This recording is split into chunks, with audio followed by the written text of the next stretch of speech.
बिस्मिल्लाहिर्रहमानिर्रहीम, अस्सलाम वालेकुम। मैं हूं मखदूम शहाबुद्दीन। 7 अक्टूबर 2025 मंगल के दिन का आगाज हो चुका है। कुछ बड़ी अहम तरीन और इंटरेस्टिंग डेवलपमेंट्स हैं। नाज़रीन किराम, आपको मालूम है कि पाकिस्तान और भारत के दरमियान जो मई 2025 का तनाज़ा था, जो जंग हुई, उसमें पाकिस्तान ने चाइनीज टेक्नोलॉजी का इस्तेमाल करते हुए भारत को कुछ बहुत बड़े सरप्राइजेस दिए। भारत उस वक्त से लेकर आज के दिन तक अपने जख्म चाट रहा है और अब भारत एक और मुहिम जोई और नरेंद्र मोदी की सियासत को बचाने की एक और आखिरी कोशिश करने जा रहा है। पाकिस्तान की आर्म्ड फोर्सेस तो मुकम्मल तौर पर तैयार हैं, लेकिन अब भारत अपना जो इंटरनेशनल लेवल पर मकाम और मर्तबा है, एक जानिब तो वो खो चुका है। पाकिस्तान डिप्लोमेटिकली चाइना रशिया के ब्लॉक में अपना मकाम हासिल करने में और अपनी न्यूट्रलिटी बरकरार रखने में कामयाब हुआ है। गल्फ में और अरब ममालिक के अंदर पाकिस्तान जो है, उसकी अहमियत वापस पाकिस्तान को मिली है, जो पाकिस्तान डिजर्व करता था। और वेस्ट बिलखुसूस अमरीका के साथ भी पाकिस्तान की कुर्बत बढ़ी है। अब भारत जो है, उसे रूस से ताल्लुक पर अमेरिका ने बहुत से झटके लगाए होंगे, अमेरिका ने बहुत से सरप्राइजेस दिए होंगे, लेकिन अब तक का सबसे बड़ा झटका अगर भारत को रूस से ताल्लुकात पर लगा है और रूस के करीब जाने पर लगा है, तो वो ये है कि अमेरिका ने पाकिस्तान को जदीद तरीन मिसाइल देने का ऐलान कर दिया है। यानी अब पाकिस्तान जो है, वो अमेरिका के जदीद तरीन मिसाइल्स का भी इस्तेमाल करने जा रहा है। ये एक बहुत बड़ी और गेम चेंजिंग डेवलपमेंट है, जो पूरे के पूरे तनाजे का फेस जो है वो तब्दील कर देती है।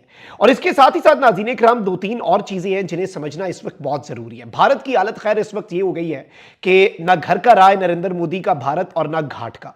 और इस वक्त सूरत हाल ये है कि एक तरफ तो भारत को हर तरफ से जूते पड़ रहे हैं, इंटरनेशनली इंडिया जो है वो आइसोलेट हो गया है, लेकिन इसके बावजूद अब और समझ भी आती है, मैं अगर भारत जो है, मैं आपको यह बात बताऊं कि भारत पाकिस्तान पर दोबारा से स्ट्राइक करता है तो हमारे लिए सरप्राइज नहीं होगा। मैं आपको यह बता दूं कि मई 2025 का मार्का जीतने के बाद when we sat down with some very well informed people, तो उन्होंने उसी वक्त कहा था कि भाई सितंबर के एंड या अक्टूबर के शुरू में इंडिया कुछ ना कुछ शरारतें दोबारा से शुरू करेगा।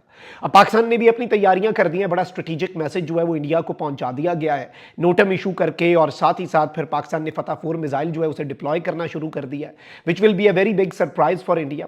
अब इंटरेस्टिंगली नाज़रीन इकराम, जो सबसे दिलचस्प और सबसे मजे की चीज होने जा रही है ना, वो पहले आप समझें। भारत इस वक्त तनहा हो चुका है, इंटरनेशनली आइसोलेट हो चुका है, और नरेंद्र मोदी अपनी सियासत बचाने के लिए जो थोड़ी से सियासी गेन के लिए जंग कर सकता है, वो अपनी मुकम्मल सियासत बचाने के लिए किस हद तक जाएगा, ये तो समझ आ सकती है। सबसे इंटरेस्टिंग चीज तो पहले आप ये समझें कि भारत जो है वो ना घर का रहा ना घाट का। रशिया से भी भारत को धचका लगा है और अमेरिका से भी, और दोनों जगहों से पाकिस्तान को डिफेंस की फील्ड के अंदर, अपनी मिलिट्री माइट के अंदर बहुत बड़ी सक्सेस मिली है। सबसे पहले तो यह खबर आपने सुन ली होगी नाज़रीन इकराम के भारत जो है उसने रशिया से, जो रीसेंट इंडिया और पाकिस्तान का तनाजा हुआ उसके बाद रशिया से ये रिक्वेस्ट की, और भारत की रिक्वेस्ट रशिया पे मान होना चाहिए भारत को, क्योंकि भारत जो है वो रशिया के साथ कुर्बत की वजह से टैरिफ्स, अपनी इकोनॉमी का बेड़ा गर्क करवा चुका है। डोनाल्ड ट्रंप ने तुन के रख दिया हुआ नरेंद्र मोदी और उसके भारत को, और पूरे वेस्ट ने, यूरोप ने भी सैंक्शंस लगाई हैं इंडियन कंपनीज पर रशिया से तेल खरीदने पर। तो इंडिया का हया करना चाहिए था रशिया को, समझ तो यही आती है। लेकिन ये चीज याद रखिएगा कि रशिया जो है वो स्ट्रेटेजिकली अपने आप को चाइना के साथ अलाइन करता है, और पाकिस्तान को माइनस रशिया नहीं कर सकता।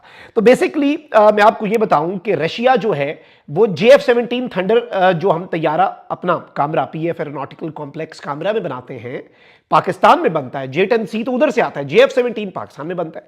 अब इसमें डलता था RD-93MA इंजन, ये आता था रशिया से। और इंडिया जो है, इंटरेस्टिंगली उसने रिक्वेस्ट की थी रशिया से कि आप ये डिलीवरी रोक दें, लेकिन this is a very major snub by Russia to India, और जेट इंजन्स जो है वो पाकिस्तान की तरफ भेजे गए हैं, which is something very important. और इसका सोर्स जो है वो इंडियन मीडिया खुद है। और कांग्रेस जो है नाज़रीन इकराम, उसने तो इसके ऊपर भी मोदी को लिताड़ना शुरू कर दिया हुआ इंडिया में, और बल्कि कांग्रेस ने हुकूमत को यह कहा कि explain why Russia is giving jet engines to Pakistan. Pakistan Russia से जेट इंजन्स हासिल कर रहा है और अपने जेट्स की प्रोडक्शन तेज कर रहा है ताकि इंडिया को पकड़ के फेंटा लगा सके।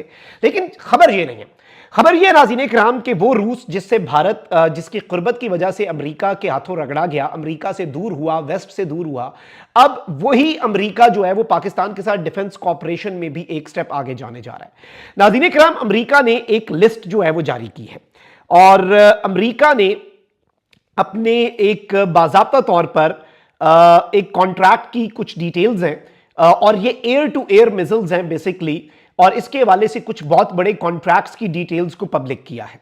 और पाकिस्तान जो है it has been listed amongst the nations, उन मुल्कों के अंदर पाकिस्तान का नाम डाला गया है जो अमेरिका की तरफ से लेटेस्ट AIM 120C8 और D3 अरमाम मिसाइल्स जो हैं वो बेसिकली पाकिस्तान हासिल करने जा रहा है। ये बेसिकली 41.6 मिलियन US डॉलर का कॉन्ट्रैक्ट है राइथॉन के साथ। और इसमें इंटरेस्टिंग चीज ये है, देखिए इस चीज को ज़हन में रखिएगा कि जैसे J10C है, JF-17 है, उस पर हम लगाते हैं PL-15 मिसाइल, वो मिसाइल आता है चाइना से, चाइना वाला मिसाइल हम लगाते हैं चाइनीज जेट्स के ऊपर। Pakistan has a very unique edge over India, Pakistan के पास F-16 भी है।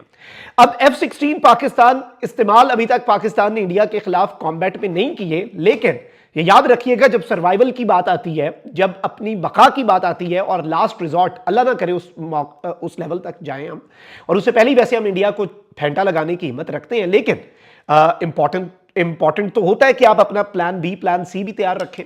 अब नाज़रीन इकराम, ये पाकिस्तान की जो एरियल डेटरेंस है और ये अमेरिका के डिपार्टमेंट ऑफ वॉर जो है उसकी वेबसाइट के ऊपर ये कॉन्ट्रैक्ट्स की लिस्ट जो है छपी है, और इसमें फॉरेन मिलिट्री सेल्स जो है किस किस मुल्क को है ये मैं आपको बता देता हूं, पढ़ के सुना देता हूं ताकि आपको पता चल जाए।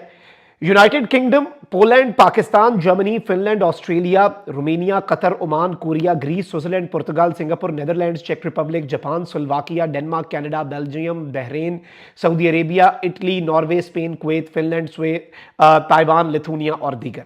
अब इसमें इंटरेस्टिंग चीज ये है कि या तो इसमें यूरोपियन कंट्रीज हैं इस लिस्ट के अंदर जिन्हें अमेरिका अपने मिसाइल्स जो हैं वो बेचने जा रहा है, या फिर जो गल्फ है, यूरोप, गल्फ और पाकिस्तान। इसमें सबसे इंपॉर्टेंट पाकिस्तान क्यों है? क्योंकि पाकिस्तान के पास F-16 ऑलरेडी मौजूद है और F-16 की अब कैपेबिलिटीज जो है वो इंक्रीज होने जा रही हैं, और ये पाकिस्तान की जो एरियल डेटरेंस है, जो फजाई बर्तरी पाकिस्तान को इंडिया के ऊपर हासिल है, उसे बहुत ज्यादा बूस्ट करने जा रहा है।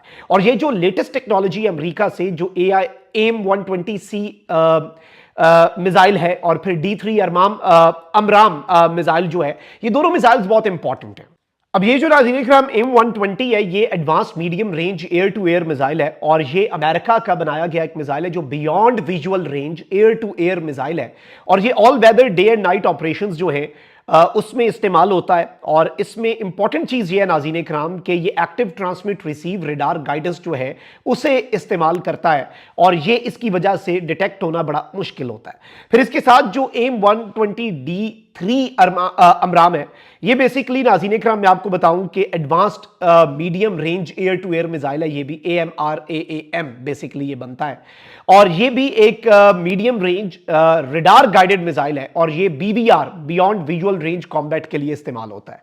और इसमें इंप्रूव्ड गाइडेंस सिस्टम है, टू वे कम्युनिकेशन लिंक है, और इलेक्ट्रॉनिक काउंटर मैयर जो होते हैं और इलेक्ट्रॉनिक वॉरफेयर में जो चीजें हैं उससे बचने के लिए ये बड़ा बेहतरीन अंदाज में इस्तेमाल होता है। तो ये इंडिया को एक बड़े ही क्रूशल वक्त के ऊपर, जब इंडिया पाकिस्तान के खिलाफ एक और एडवेंचर की तैयारी कर रहा है, इंटरेस्टिंगली ये इंडिया को बहुत बड़ा सरप्राइज जो है अमेरिका की तरफ से मिला है, और पाकिस्तान को ये मिसाइल्स मिलने जा रहे हैं। पाकिस्तान अपनी एरियल डेटरेंस जो है वो बढ़ाने जा रहा है, और वैसे भी जब आपके पास फ्लेक्सिबिलिटी होती है और आपके पास ज्यादा ऑप्शंस होते हैं तो फिर आप बेहतरीन अंदाज में जंग लड़ सकते हैं। अपना बहुत ख्याल रखें। निगमान, पाकिस्तान जिंदाबाद।